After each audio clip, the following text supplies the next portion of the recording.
ఇప్పుడు ప్రపంచ వ్యాప్తంగా భారతీయులు ప్రతి పండుగను మలబార్తో జరుపుకుంటారు.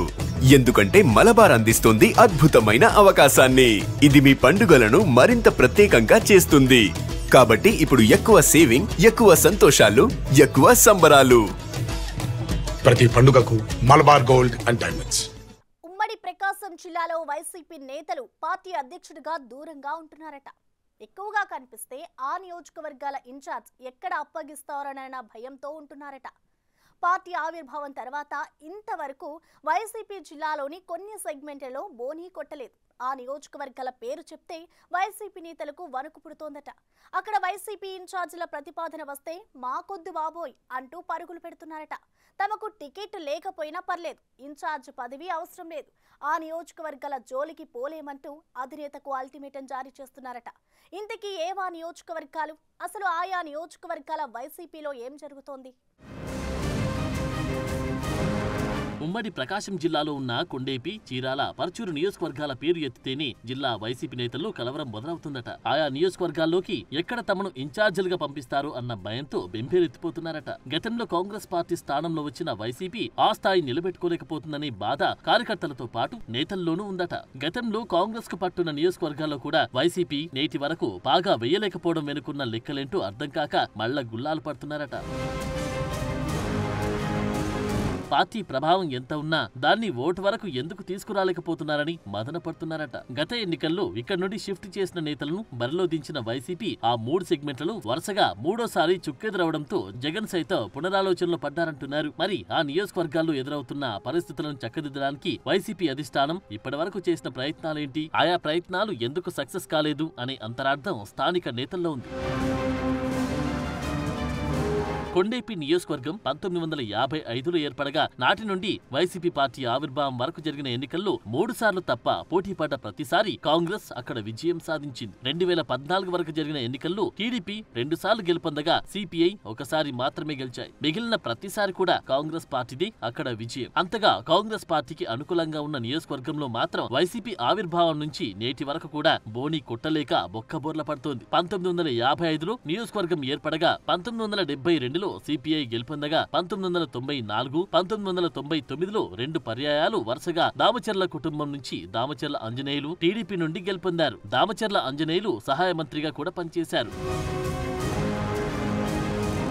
ఆ తర్వాత నియోజకవర్గం ఎస్సీ రిజర్వ్డ్ నియోజకవర్గంగా మారిన కొండేపిలో జరిగిన 2009 తొలి ఎన్నికల్లో నేటి టీడీపీ మంత్రి డోలా శ్రీబాల వీరాంజనేయ స్వామి కాంగ్రెస్ అభ్యర్థి గుర్రాల వెంకటేశ శేషి చేతిలో ఓటమి పాలయ్యారు. కాంగ్రెస్ కు అంత పట్టున్న నియోజకవర్గంలో నేటి వరకు కూడా వైసీపీ బాగా వేయలేకపోయింది. 2014 నుంచి డోలా వీరాంజనేయ స్వామి కొండేపిలో వరుసగా గెలుస్తూ వస్తున్నారు. దానికి ప్రధాన కారణం వైసీపీలో స్థిరమైన నేత లేకపోవడమా, లేక ప్రతి ఎన్నికల్లో వైసీపీ వలస నేతలను ప్రజలు నమ్మలేకపోతున్నారా అనేది మాత్రం నేటికి అర్థం కాక వైసీపీ అధిష్టానం కొట్టుమిట్టాడుతుందట. దీనికి పలు సర్వేలు చేసిన వైసీపీ 2024 ఎన్నికల్లో ఓటమి ఎరుగని అభ్యర్థి అయిన ఆదిమూలపు సురేష్ ను పోటీలో నిలిపినప్పటికీ అతనికి ప్రజలు మాత్రం ఓటమినే పరిచయం చేశారు. దీంతో వైసీపీ నేతల్లో గుబులు మొదలైందట.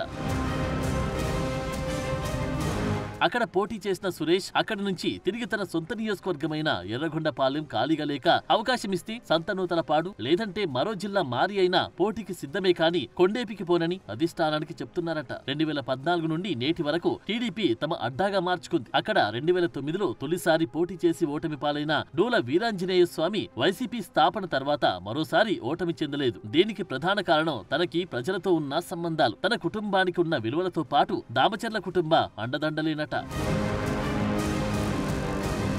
అంతేకాక ప్రజలతో మంత్రి డోలా మమేకమైన విధానమే తనకు కలిసి వస్తుందట. మరోవైపు సామాజిక వర్గ సమీకరణాల లెక్కలు వేసుకున్న పోటాపోటీలు ఉన్నప్పటికీ ప్రజలను కలుపుకుపోయే తత్వమున్న ఫ్యామిలీకి ఎదురు లేకుండా పోయిందట. సమస్య ఏదైనా ప్రతిరోజు ప్రజలను కలుస్తూ సమస్యలను వినడమే కాక పరిష్కరిస్తున్న స్వామికి గడిచిన 3 పర్యాయాలుగా ప్రజలు బ్రహ్మరథం పడుతున్నారట. దీంతో కొండేపి నియోజకవర్గం వైపు వెళ్లాలంటే ప్రతిపక్ష నేతలు భయపడే పరిస్థితి ఏర్పడిందట.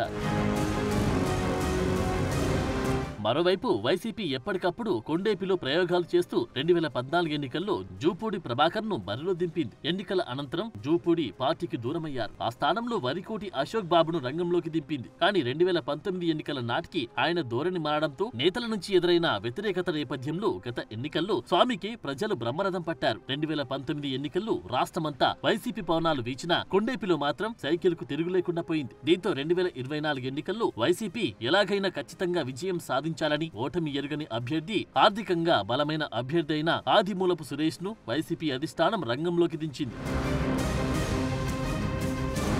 అయితే కొండేపి ప్రజలు మాత్రం ఆదిమూలపు సురేష్ కు ఓటమి రుచి చూపి ఎప్పటిలాగే స్వామికి బ్రహ్మరథం పట్టడంతో వైసీపీ అంతర్మథనంలో పడింది. రానున్న ఎన్నికల్లో అక్కడి నుంచి విజయం సాధించాలంటే సరైన అభ్యర్థి ఎవరనే చర్చ మరియు సర్వేను కూడా వైసీపీ అధిష్టానం మొదలుపెట్టింది. ఈ విషయం తెలుసుకున్న ఉమ్మడి ప్రకాశం జిల్లా వైసీపీ నేతలు కొండేపి పేరు ఎత్తడానికి కూడా భయపడే పరిస్థితులు ఎదురయ్యాయట. మరి భవిష్యత్తులో కొండేపి నుండి ఎవరిని పోటీలో దింపాలో అనే అంశంపై ఇప్పటి నుంచే వైసీపీ సర్వేలలో మునిగి తేలుతుందట.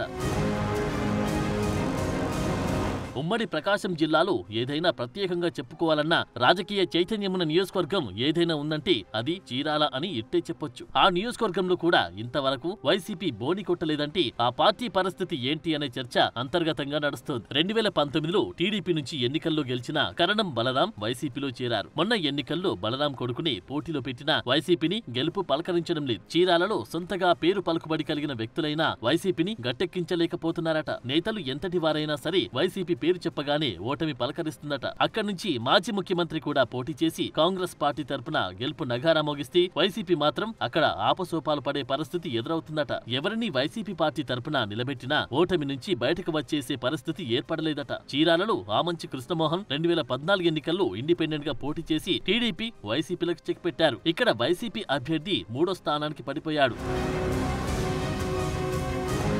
దీంతో 2019 ఎన్నికల్లో అటు కాంగ్రెస్ లోనూ ఇటు సొంతంగానూ స్టామినా కలిగిన కృష్ణమోహన్ ను వైసీపీ ఆచితూచి పోటీలో నిలిపింది. అయితే సీనియర్ నేత కరణం బలరాం చేతిలో అతనికి ఓటమి తప్పలేదు. దీంతో 2024 ఎన్నికల్లో విజయం సాధించాలని ఆమంచిపై గెలిచిన కరణం బలరామకృష్ణమూర్తి కుమారుడు కరణం వెంకటేష్ ను తిరిగి పోటీలో నిలిపి తన అదృష్టాన్ని పరీక్షించుకునే పనిలో వైసీపీ పడింది. అయితే వైసీపీకి గెలుపు మాత్రం అందని ద్రాక్షలాగే మిగిలింది. దీంతో కరణం కుటుంబం కూడా వైసీపీకి అంటిముట్టనట్టుగానే ఉంటుందట. దీంతో రాబోయే ఎన్నికల్లో చీరాల అసెంబ్లీ బరిలో ఎవరిని ఉంచాలా అనే దానిపై ఇప్పటికే పలు సర్వేలు చేపట్టింది. కరణం కుటుంబం చీరాల నుంచి పోటీ చేయడానికి సై అంటుందా లేక తమకు పట్టు కలిగిన అద్దంకికి వెళ్లిపోవాలనుకుంటుందా అనేది అర్థం కాని పరిస్థితి నెలకొంది.